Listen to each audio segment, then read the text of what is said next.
Ay, excuse me, hindi po ganyan ang Banateros Brothers. Kaya nga minsan napagkakamalan pa nga kaming bayad eh. Hindi po namin naging ugali yan. Sabi ko nga sa inyo, magpakita kayo sa akin ng kapuri-puri kay Marcos. Nauna, pupurihin ko. Nauna. Magpakita kayo ng kapuri-puri kay Tambayuda. Nauna, pupurihin ko. Hindi po ganyan ang Banateros Brothers. Hindi po ganyan si Coach Soli. Hindi po kami ganyan. Lahat masama? Hindi. Pinupuri namin. Kayo testigo. Yung batagal nang manunood kay Coach Oli, kayo testigo. Pinupuri namin yan paminsan. Pinipilit namin. Kaunti nga lang. Kaunti lang yung kapuri-puri eh. Pilit pa nga eh.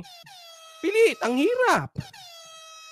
Nagsisinungaling ba ako? Check my live. I challenge you guys, check my live. Hindi po kami ganun. Pinupuri namin. Patas kami, abe, hindi katulad mo. Hindi naman kasi kami yung mga rebelde puro negative. Kahit sino umupo, negative sila eh. Kasi dapat mag-ingat si Pastor Kibuloy doon sa mga vloggers na nagpunta sa Davao. At siguro, instead na magtiwala sa mga vloggers, magtiwala sa abogado. Ingat po kayo sa mga vloggers. Ha? Lalo-lalo na yung nagpunta dyan. Kayong mga nagpunta sa Davao. Ang tanong, sino magsasabi kung sino dapat paniwalaan na vloggers o hindi? Eto, pakinggan nyo tong tao na to. Siyang nakakaalam kung sino ang dapat pagtiwalaang vlogger at yung mga hindi dapat pagtiwalaang vlogger. Mga anti-Marcos vlogger or followers nila ang pwedeng lalong makasira at hindi makatulong sa maraming mga kasong kinakaharap ngayon ni Apollo Kibuloy. Kaya ko po ito binabanggit na ganito kasi ang lumalabas, pinaniniwalaan at pinagkukunan ng impormasyon ni Kibuloy ay mga vlogger anti-Marcos. Yun! Sino naman nagsabi sa iyo na ang pinapaniwalaan ni Pastor Kibuloy, ay makakapagbigay ka ba ng facts na ang pinapaniwalaan ni Pastor Kibuloy ay ang mga vloggers? Meron ka bang katunayan o haka-haka mo lang yan? Ha? Sige. Sabihin, ito yung mga vlogger na walang nakitang maganda, lahat ay masama at sumisilip ng lahat ay negatibo laban kay Pangulong Marcos. Ay, excuse me, hindi po ganyan ang Banateros Brothers. Kaya nga minsan napagkakamalan pa nga kaming bayad eh. Hindi po namin naging ugali yan. Sabi ko nga sa inyo, magpakita kayo sa akin ng kapuri-puri kay Marcos. Nauna, pupurihin ko. Nauna. Magpakita kayo ng kapuri-puri kay Tambayuda. Nauna, pupurihin ko. Hindi po ganyan ang Banateros Brothers. Hindi po ganyan si Coach Soli. Hindi po kami ganyan. Lahat masama? Hindi. Pinupuri namin. Kayo testigo. Yung batagal nang manunood kay Coach Oli, kayo testigo. Pinupuri namin yan paminsan. Pinipilit namin. Kaunti nga lang. Kaunti lang yung kapuri-puri eh. Pilit pa nga eh. Pilit. Ang hirap. Nagsisinungaling ba ako? Check my live. I challenge you guys, check my live. Hindi po kami ganun. Pinupuri namin. Patas kami, abe, hindi katulad mo. Hindi naman kasi kami yung mga rebelde puro negative. Kahit sino umupo, negative sila eh.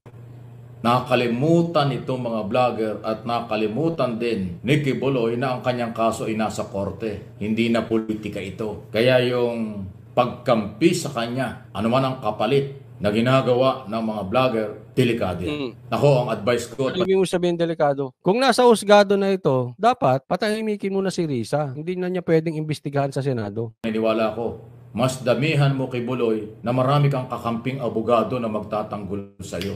Mas makakatulong. Coming from Pero whom? yung... Kanino galing? Damihan mo ang abogado mo at hindi ang vloggers. Tama naman, di ba? Pero kung coming from you, dapat pang pagkatiwalaan sinasabi nito. Abangan ninyo ha. Yung payo ba nitong taong ito, dapat paniwalaan ni Pastor Kibuloy. Kayo humusga ha. Tutuloy natin. Kayo ang huhusga, hindi ako. At magdagdag ka ng mga vlogger na magtatanggol sa iyo, kalaboso ang aabutin mo. Kasi ang media... Halatang inggit ang gago.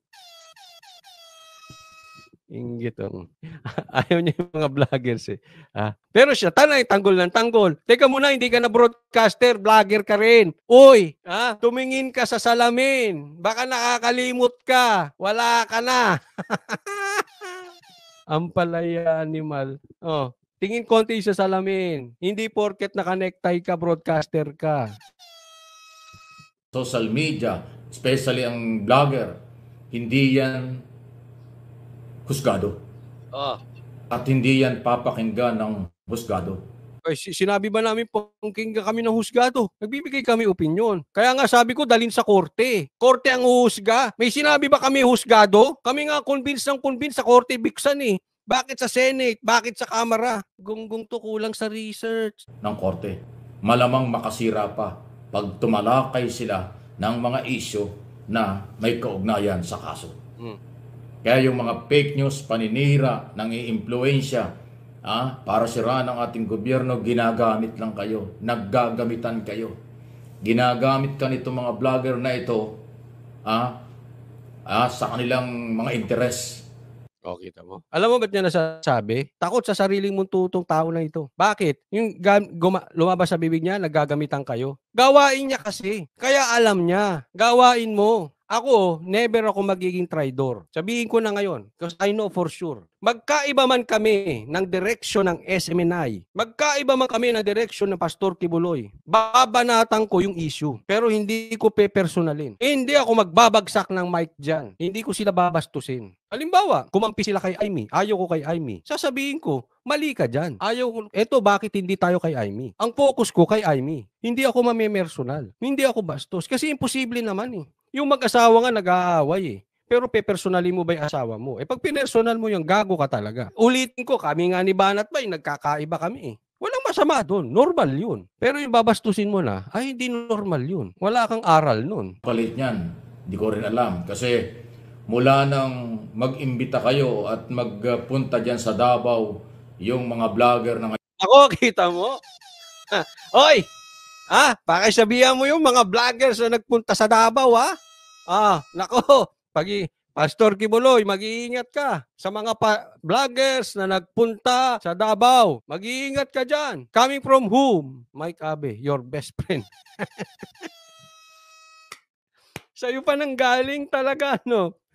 Hoy, inggit ka, no?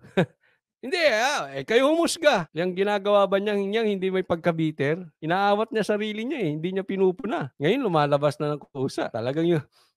Dapat ako yung nasa Davao eh. Bakit kasi si MJ Mondejar yung nando doon? Sila Admar. Hindi, hindi ko nakita si Admar. Si MJ. Tapos mga vloggers. Kayo mga nagpunta sa Davao magsiayos kayo. Ay, nag-iingay para ipagtanggol ka. Sa tingin ko, delikado. Again, ulitin ko, mas kailangan mo abogado para maging officer of the court sa korte bilang kinatawan mo. Hindi kasi nito kaya ng sabayan. Tama naman. Ba't hindi ka ba pwede kumuha ng abogado and at the same time may nagtatanggol sa yung vloggers? Bawal ba yon? O inggit lang yon? Yang mga vlogger, mga fake news, paninirang ganyan, hindi yan katanggap-tanggap sa korte. Yung sa'yo, hindi fake news. Yung mga nagpunta sa Davao, fake news. Kayo na umusga.